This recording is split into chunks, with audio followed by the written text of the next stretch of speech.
Сәлем менің тыңдармандарым. Менің каналыма қош келдіңіздер. Маған тіркеліп, лайк басуды ұмытпаңыздар. Екі оттың ортасында қалдым. Үйленгеніме 13 жылға жуықтап қалды. Аллаға шүкір, жағдайым ешкімнен кем емес. Ел қатарлы үй салдым, көлік алдым, тұрақты жұмысым, өзім сүйіп қосылған әйелім де бар. Бірақ адамның төрт құпыласы әрдайым тең бола бермейді екен. Соңғы кездері өзімнің анам ренішін білдіріп, әңгімесімен басымда қатырып жатыр. Ал оның айтқанын істейін десем, әйелімнің көңілін жыға алмаймын. Қысқасы былай, менің әйелім 2 ағайынды еді. Өзінен кейін інісі бар тұғын. Біз үйленген жылдары мектепті енді бітіріп, студент атанған болатын. Университеттің 3-ші курсында достарымен шомылуға барып, суға батып қайтыс болды.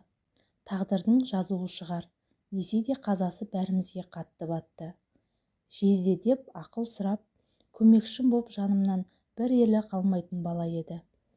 Қайнымның қазасы ата-енеме, әйеліме де оңай тимеді. Әсіресе қайынатам бүк түсіп жатып қалды. Ұрпағын жалғастыратын жалғыз тұяғынан қапияда көз жазып қалды. Осы қайғыдан соң жиі қан қысымы көтеріліп кете беретін болды.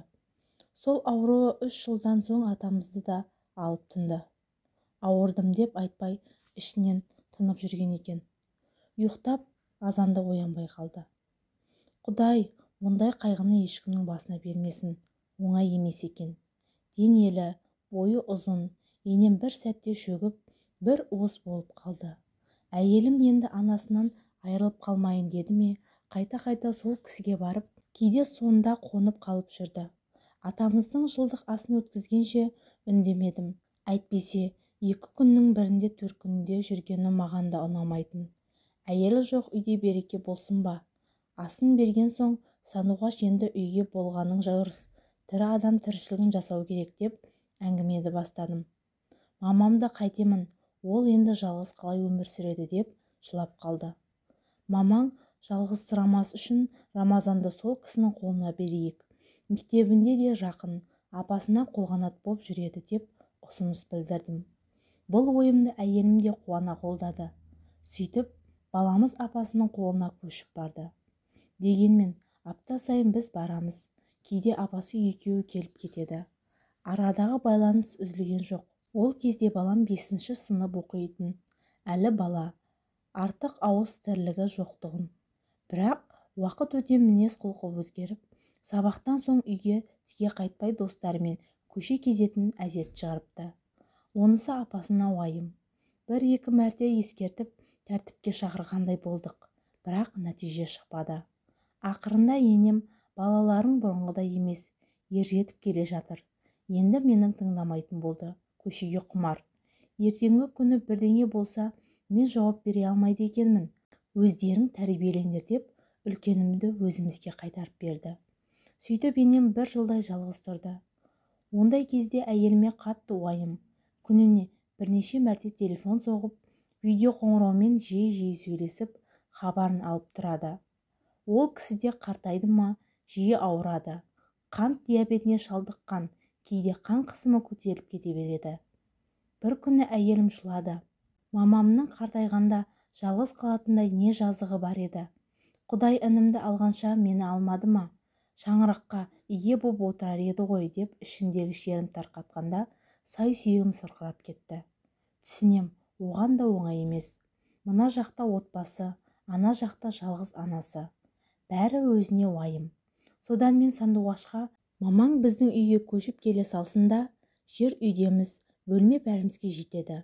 Оның үстіне ары-бері кетсек, балаларға бас көз болып отырады дедім. Шынында да енемнің ешкімге зияны жоқ. Өте зиялы кісі. Мен дегенде жанын беруге әзір. Ұсынысымды әйелім естігенде жүрегі жарылардай қуанды. Осыны саған қалай айтарымды білмей жүр едім. Рахмет деп, бетімнен шөлпілдетіп, сүйіп алды. Ертеңіне екеуміз енеме барып, ойымызды айттық. Біздің балалардан шаршап кетсеңіз, өз үйіңізге келіп тұрасыз. Дегенмен біздің үйде болғаныңызды қалаймын дедім. Қалай болар екен, ел жұрт әңгіме етпей ме деп біраз қипақтап ақырында көнді. бір аптадан соң киім-кешегімен көшіп әкелдік. 1 жыл болды, енем біздің үйде тұрып жатыр. Шынымды айтайын, үйге береке кіргендей болды. Сандуғаш екеуміз күні бойы жұмыстамыз. Келсек, тамақ дайын. Балалардың да қарны тоқ. Өзіме бұл шешімім ұнады. Бірақ өзімнің туған анам миымды жеп отыр. Сен бала неге бізден ақылдаспайсың? Енді біз сенің үйіңе барып, аунап-қунап қалай жатамыз? Құдағи да қызық. Жұрттан ұялмай қалай көшіп келе салды. Бірдеңе етіп үйіне қайтар. Сол келгелі сенің үйіңде баруды сиреттік. Бұрынғыдай апталып жата алмай қалдым, деп айта береді. Онда тұрған не бар? Келе берсеңізші, қайта әңгіме айтып, шер тарқатасыздар десем түсінбейді. Нұрбектің енесі күшік ене болды. Осының қолына көшіп келген, деп төркін жағына әңгіме айтып отыр бір жиында. Ызам келді. Мама, мынауыңызды сандуғаш пен құдағиыңыз естімесін. Ендігәрі айтпаңыз. Ол өзі келген жоқ, мен әкелдім. Ол да менің екінші анам. Жалғыз қалғанына жазықты ма, деп сөйледім. Содан бері өз анам қырын қарап жүр. Бұл қайын жұртшыл, құдағиға арнап туғанбыз деп тағы сөйлейді. Қалай айтсам да анама түсіндіре алмай қойдым. Менің істегенім дұрыс емес пе? Неге туған анам жағдайды түсінуге тырыспайды? Енем үшін анаммен ашу араз болғаным жаныма батып жүр.